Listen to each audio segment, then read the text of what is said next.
All right, hi everybody. So this is the title of my talk.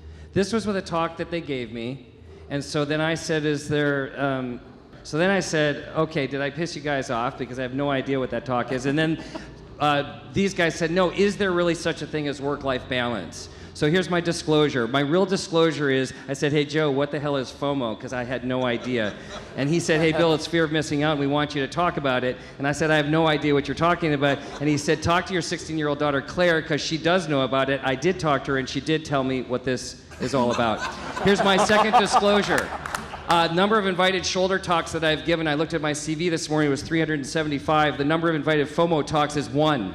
The number of suitcases that I brought to this meeting is 1 carry-on. The number of suitcases Boston brought is 3.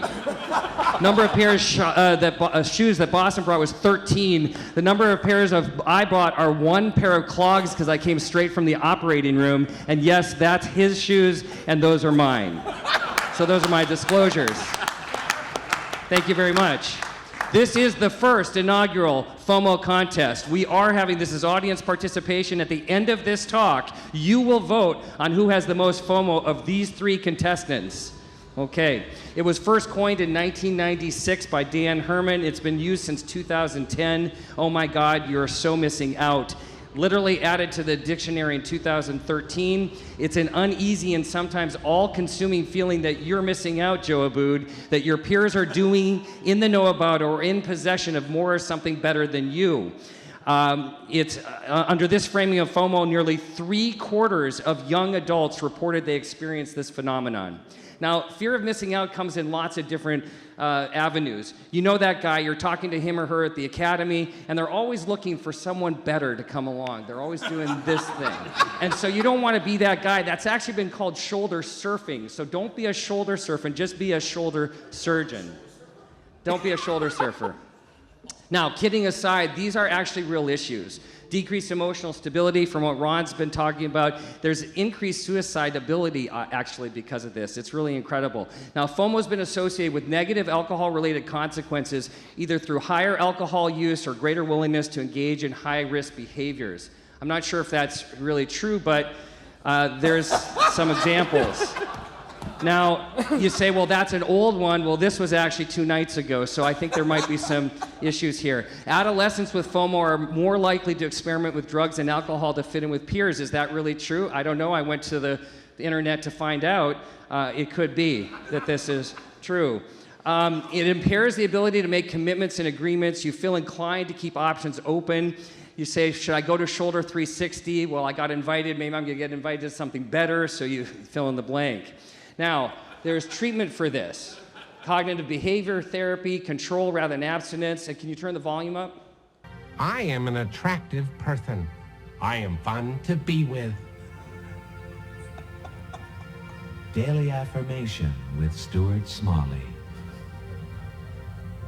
Stuart Smalley is a caring nurturer, a member of several 12-step programs, but not a licensed therapist. Anyway, so self-help.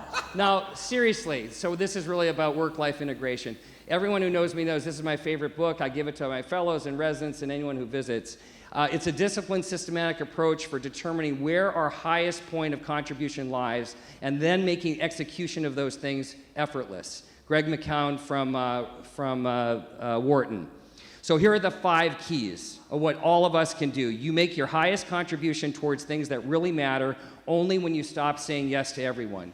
Distinguish the vital few from trivial many. Eliminate the non-essentials. And then remove any obstacles so essential things have a clear, smooth passage. 3, if you don't prioritize your life, someone else will. The paradox of success, the more options we have, the more we feel distracted from what would otherwise be our highest level of contribution. 5, embrace the essence of essentialism.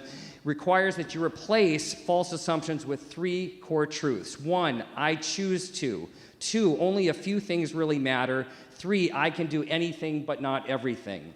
Bonnie Ware is quoted in this book. She was an Australian nurse who cared for people at the end of her life. The most common regret people say, I wish I'd had courage to live a life true to myself, not the life others expected of me.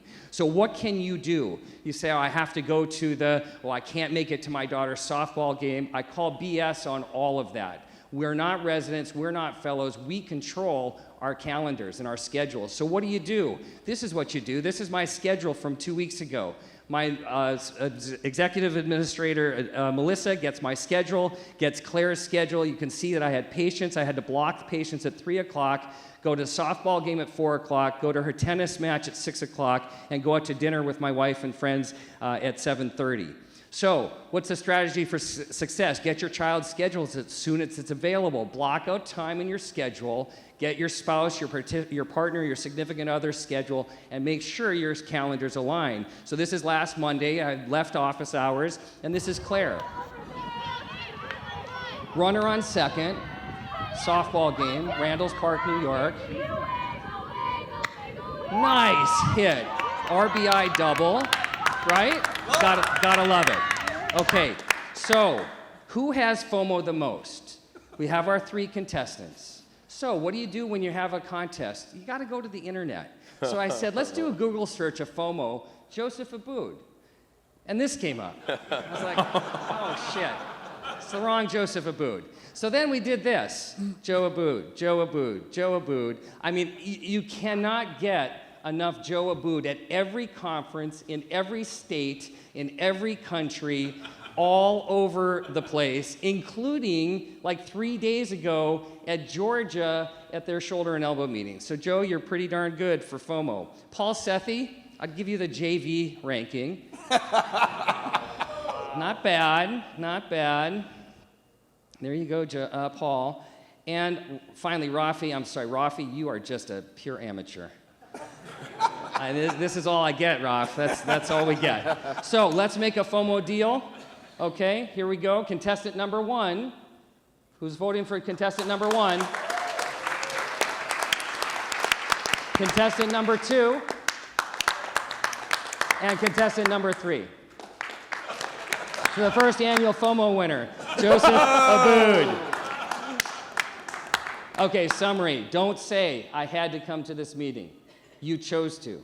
Don't say, I couldn't make my daughter's softball game. You chose not to. And don't say, how is Joe Abood at every meeting? He chose to. Thanks very much. Beautiful.